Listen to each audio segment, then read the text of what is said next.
To access the dip switches, the front cover needs to be removed first. Remove these two screws to gain access to the dip switches.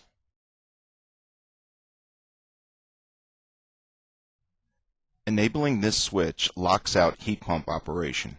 The unit will use resistance heat only when needed. Enabling this switch causes the indoor fan to cycle with the compressor during cooling operation. Enabling this switch causes the indoor fan to run continuously during heating modes. Enabling this switch allows the unit to operate only with a Class II remote wall thermostat. Enabling this switch allows cooling and heating to be CDC controlled without changing the fan operation. Enabling this switch locks out the freeze Sentinel functionality of the unit.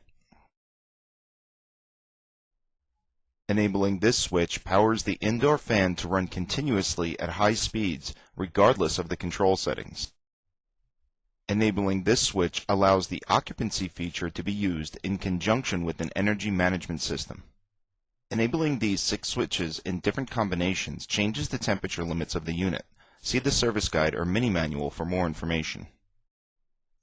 Enabling this switch activates the Heat Sentinel feature, providing automatic cooling at room ambient temperatures above 85 degrees Fahrenheit, regardless of control settings. Enabling this switch when the outside temperatures are between 20 and 46 degrees Fahrenheit enables the heat boost option, explained in the service guide. Enabling this switch employs the unit's onboard diagnostic sequence. The unit will cycle through each test mode repeatedly until this dip switch is disabled. The display will read D for diagnostics. During this sequence, each function of the unit is operated for a short time. See the service guide on this CD for the sequence specific to the model being serviced. Use an amp probe and a line splitter during the test mode to determine if each component is being energized and drawing the proper current.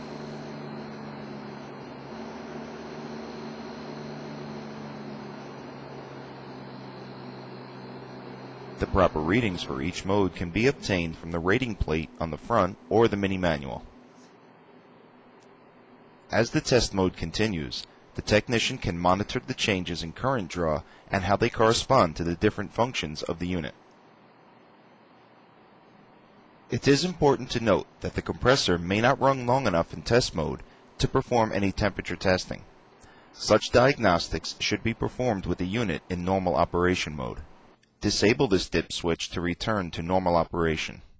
This concludes this training video.